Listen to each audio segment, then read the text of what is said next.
আজি গুৱাহাটীৰ মুখ্য বাতৰিসমূহ হৈছে এনেধৰণৰ তিনিচুকীয়াৰ বাঘজানৰ তৈলখাদত সংঘটিত অগ্নিকাণ্ড নিয়ন্ত্ৰণৰ বাবে অভিযান অব্যাহত পৰিস্থিতি নিয়ন্ত্ৰণৰ বাবে অসম চৰকাৰ আৰু কেন্দ্ৰীয় চৰকাৰৰ সহযোগিতাৰ অনুৰোধ অসমত কৰোনা মহামাৰীত আক্ৰান্ত লোকৰ সংখ্যা ৩০৫০ জনলৈ বৃদ্ধি ১৫ জনৰ পিছত ৰাজ্যত আক্ৰান্তৰ সংখ্যা হ্ৰাস হোৱাৰ আশা কৰা হৈছে বুলি স্বাস্থ্য মন্ত্ৰী হিমন্ত বিশ্ব শৰ্মাৰ প্ৰকাশ NSMৰ সঞ্চালক ডক্টৰ অচ্যুত বৈশ্য গুৱাহাটী চিকিৎসা মহাবিদ্যালয় হস্পিটেলৰ নতুন অধ্যক্ষ নিয়োগ আৰু বড়ো শান্তি চুক্তি ৰূপায়ণৰ কাম অতি সোনকালে আৰম্ভ কৰা হ'ব বুলি মুখ্যমন্ত্ৰী সৰ্বানন্দ সোণোৱালৰ আশ্বাস তিনিচুকীয়াৰ বাঘজানৰ তৈলখাদত সংঘটিত অগ্নিকাণ্ড নিয়ন্ত্ৰণৰ বাবে অভিযান অব্যাহত আছে অগ্নি নিৰ্বাপক বাহিনীৰ লগতে বিভিন্ন গোটে জুই নিয়ন্ত্ৰণৰ বাবে প্ৰচেষ্টা অব্যাহত ৰাখিছে যদিও অগ্নিকাণ্ডৰ ভয়াৱহতা এতিয়াও কমি যোৱা নাই পৰিস্থিতি নিয়ন্ত্ৰণৰ বাবে অসম চৰকাৰে ইতিমধ্যে কেন্দ্ৰীয় চৰকাৰৰ সহযোগিতা বিচাৰিছে মুখ্যমন্ত্ৰী সৰ্বানন্দ সোণোৱালে কেন্দ্ৰীয় গৃহমন্ত্ৰী প্ৰতিৰক্ষা মন্ত্ৰী আৰু পেট্ৰলিয়াম মন্ত্ৰীৰ সৈতে যোগাযোগ কৰি জুই নিৰ্বাপন কৰাত বায়ু সেনা বাহিনী নিয়োগ কৰিবলৈ অনুৰোধ জনাইছে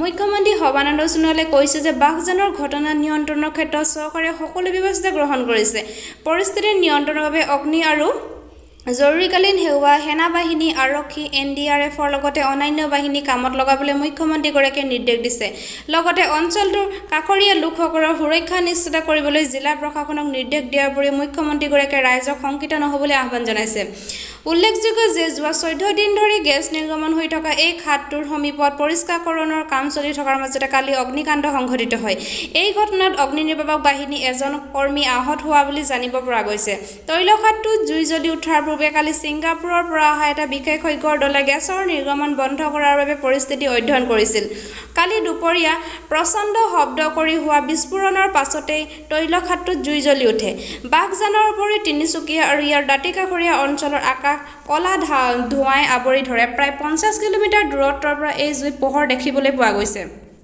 ৰাজ্যত কৰোনাত আক্ৰান্ত লোকৰ সংখ্যা ৩০৫০ জনলৈ বৃদ্ধি পাইছে কালিৰ দিনটোত 24 ঘণ্টাৰ ভিতৰত 215 জন লোকৰ দেহত কৰোনা পজিটিভ চিনাক্ত হয় স্বাস্থ্যমন্ত্ৰী ডক্টৰ হিমন্ত বিশ্ব শৰ্মাই এই বিষয়ে প্ৰকাশ কৰি কয় যে আক্ৰান্তসকলৰ ভিতৰত কালি তিনিচুকীয়া জিলাৰ 34 জন কামৰূপ মহানগৰ আৰু যোৰহাটৰ 17 জনকৈ নগাঁৱৰ 27 জন হোজাইৰ 29 জন ওদালগুৰিৰ 20 জন গোৱালপাৰাৰ 9 জন কৰিমগঞ্জৰ 6 জন ধেমাজিৰ গোলাঘাট আৰু বঙাইগাঁৱৰ 5 জনকৈ লখিমপুৰৰ 4 জন হাইলাকান্দিৰ 3 জন আৰু কামৰূপ গ্ৰাম্য জিলাৰ 3 জন বৰপেটাৰ 15 জন চিৰাঙৰ 3 জন ডিব্ৰুগড়ৰ 3 জন কাৰ্বি আংলঙৰ 2 জন আৰু কাছাৰ দৰং বাক্সা শোণিতপুৰৰ দক্ষিণ হালমৰা মহেন্দ্ৰ মোহন চৌধুৰী হাস্পতাল তথা বশিষ্ঠ আৰু মাজুলীৰ কেন্দ্ৰত এজনকৈ লোক COVID-19 পজিটিভ চিনাক্ত হৈছে মন্ত্ৰীগৰাকীয়ে কয় যে আক্ৰান্তৰ সংখ্যা বৃদ্ধি পোৱাৰ বিপৰীতে আশাব্যঞ্জকভাৱে কালিলৈকে 1097 জন লোকক সুস্থ হৈ উঠা চিকিৎসালয়ৰ পৰা মুকলি কৰি দিয়া হৈছে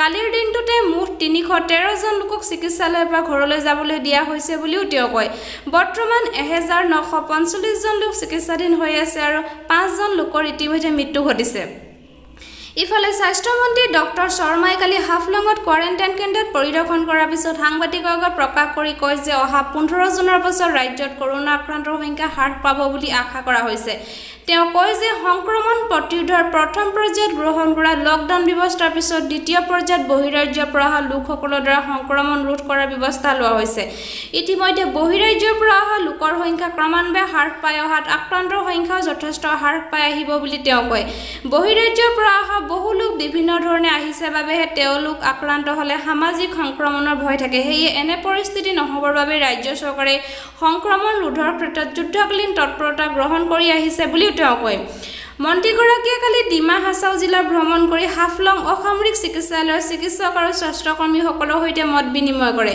তেওঁ উত্তৰ কাছাৰ পাৰ্বত্য স্বায়ত্তশাসিত জিলা পৰিষদৰ সদস্যসকলৰ সৈতে এখন বৈঠকত মিলিত হয় ইয়াৰ পাছতে মন্ত্ৰীগৰাকীয়ে পশ্চিম কাৰ্বি আংলঙলৈ ৰাওনা হয় স্বাস্থ্যমন্ত্ৰীগৰাকীয়ে জিলাখনৰ খেৰণী আদৰ্শ চিকিৎসালয়খন ভ্ৰমণ কৰি তাত COVID-19ৰ বাবে গ্ৰহণ কৰা যাৱতীয় ব্যৱস্থাৰ বুজ লয় ইফালে ভাৰতীয় চিকিৎসা গৱেষণা পৰিষদ চমুকৈ ICMR ডিফু চিকিৎসা মহাবিদ্যালয় হস্পিটেলত পৰিষদৰ অধীনৰ পৰীক্ষাগাৰত স্থাপনৰ বাবে COVID-19 পৰীক্ষাগাৰ স্থাপনৰ বাবে লোৱা সিদ্ধান্তক স্বাস্থ্যমন্ত্ৰীগৰাকীয়ে সন্তোষ প্ৰকাশ কৰিছে ইয়াৰ লগে লগে অসমৰ 7খন চিকিৎসা মহাবিদ্যালয়ত এই ৰোগৰ পৰীক্ষা সম্ভৱ হৈ উঠিছে বুলিও তেওঁ কয় আনহাতে কৰোনা ভাইৰাছত কালি ৰাজ্যত পুনৰ 2 জন চিকিৎসক আক্ৰান্ত হয় ইয়াৰে এজন গুৱাহাটীৰ ব্যক্তিগত চিকিৎসালয় আৰু আনজন লখিমপুৰৰ চৰকাৰী চিকিৎসক আনহাতে খানাপাৰাৰ পৰিবহণ আয়ুক্তৰ কাৰ্যালয়ৰ এজন কৰ্মচাৰী কোভিড-19ত আক্ৰান্ত হোৱাটো নিশ্চিত হৈছে। মহানগৰী হাটগাঁও থানাৰ অন্তৰ্গত আমবাৰীত এটা পৰিয়ালৰ স্বামী-স্ত্ৰী কৰোনা পজিটিভ পোৱা গৈছে আৰু তেওঁলোকক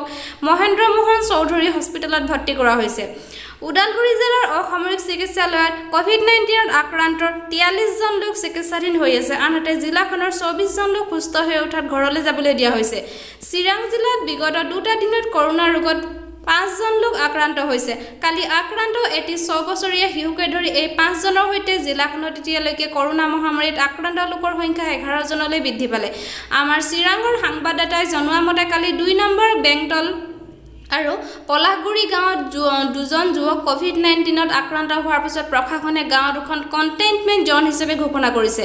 ইপিনে ধুবুৰী জিলাত কৰোনাত আক্ৰান্ত লোকৰ সংখ্যা 299জনলৈ বৃদ্ধি পাইছে।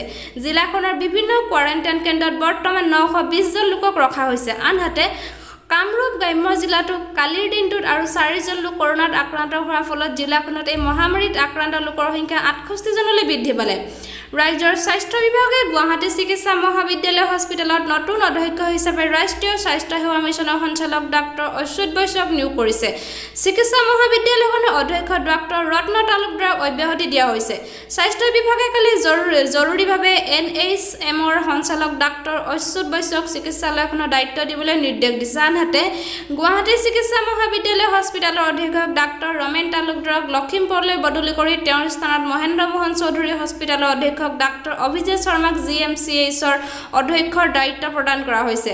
ইফালে NHMৰ অতিৰিক্ত কাৰ্যবাহী সঞ্চালক হিচাপে ডাক্তৰ মনোজ চৌধুৰীক দায়িত্ব দিয়া হৈছে। আনহাতে চৰকাৰে এই নিৰ্দেশযোগে GMCHৰ মেডিচিন বিভাগৰ মুৰব্বী অধ্যাপক ডাক্তৰ ধীৰাজ দাসক নিলম্বন কৰিছে।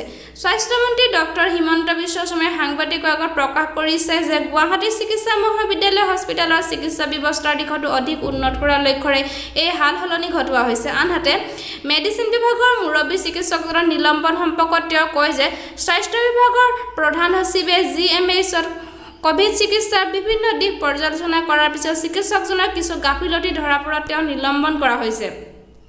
তিনিচুকীয়াৰ বাঘজানৰ তৈলখাদত সংঘটিত বিস্ফোৰণ আৰু অগ্নিকাণ্ডৰ বাতৰি আজি গুৱাহাটীৰ পৰা প্ৰকাশিত সকলোকেইখন কাকততে প্ৰথম পৃষ্ঠাৰ মুখ্য বাতৰি হিচাপে প্ৰকাশ কৰিছে। অসমীয়া প্ৰতিদিন কাকতে এই বাতৰি শিৰোনামা বিধ্বংসী জুইত ছাৰখাৰ বাঘজান, নিয়মীয়া বাৰ্তাত বাঘজানৰ নৈ বনগাঁৱত সৰ্বনাশী জুই, দৈনিক অসম বাঘজান তেলকূপত ভয়ংকৰ অগ্নিকাণ্ড, অসমীয়া খবৰৰ অগ্নিকুণ্ডত বাঘজানৰ তৈলক্ষেত্ৰত, দৈনিক অগ্ৰদূতত তেলখাদত বিধ্বংসী অগ্নিকাণ্ডত হাহাকাৰ আৰু আমাৰ অসমত কোনে জ্বলালে বাঘজান শিৰোনামাৰ এই বাতৰি মুখ্য বাতৰি স্থান দিছে। যোৰহাটৰ চখশ্ৰী সংগীতজ্ঞ ইন্দ্ৰেশ্বৰ শৰ্মাৰ দেহাৱসানৰ বাতৰি কেইবাখনো কাকতে প্ৰথম পৃষ্ঠাত প্ৰকাশ কৰিছে। আজিৰ অন্যান্য বাতৰিৰ ভিতৰত আছে বিশ্ব বেংকৰ উদ্বেগজনক প্ৰতিবেদন, ৭৫ বছৰৰ ভয়াৱহ মন্দা, ৩.২% সংকুচিত হ'ব ভাৰতৰ অৰ্থনীতি। শুৱালকুছিৰ বস্ত্ৰ উদ্যোগৰ ক্ষতি, 200 কোটিৰ লাডাখ সীমান্তত সৈন্যই পিছুৱাই দিলে চীনে। পুনৰ খহিল সোৱণশিৰি নদী বান্ধৰ পকী গাৰ্ডৱাল। ইতিহাস হ'ব যোৰহাটৰ বেজবৰুৱা হাইস্কুল ইত্যাদি। এয়া আছিল আজি গুৱাহাটীৰ পৰা প্ৰকাশিত বাতৰি কাকতসমূহৰ প্ৰথম পৃষ্ঠাৰ বাতৰি সমূহ অৱলোকন। মুখ্যমন্ত্ৰী সৰ্বানন্দ সোণোৱালে বড়ো শান্তি চুক্তি ৰূপায়ণৰ কাম অনতিপলমে আৰম্ভ কৰাৰ আশ্বাস দিছে। ইয়াৰ বাবে চৰকাৰী বিভিন্ন বিভাগৰ সৈতে বৈঠক অনুষ্ঠিত কৰি কাৰ্যকৰী ব্যৱস্থা গ্ৰহণ কৰা হ'ব বুলি তেওঁ কয়। কেন্দ্ৰীয় আৰু ৰাজ্য চৰকাৰৰ সৈতে বড়ো শান্তি চুক্তি স্বাক্ষৰ কৰা নিখিল বড়ো ছাত্ৰ সন্থা আৰু NDFBৰ আটাইকেইটা গোটৰ নেতৃত্বই কালি মুখ্যমন্ত্ৰী সৰ্বানন্দ সোণোৱালক সাক্ষাৎ কৰি ২৭ জানুৱাৰীত স্বাক্ষৰিত হোৱা বড়ো শান্তি চুক্তি ৰূপায়ণৰ কাম শীঘ্ৰে আৰম্ভ কৰিবলৈ আহ্বান জনায়। UPPLৰ সভাপতি প্ৰমোদ বড়ো, পূৰ্বৰ NDFB নেতা গোবিন্দ বসুমতাৰী, BR ফেৰেংগা, লৰেন্স ইছলাৰী আৰু এপছুৰ সভাপতি দীপেন বড়োৱে এই বৈঠকত অংশগ্ৰহণ কৰে।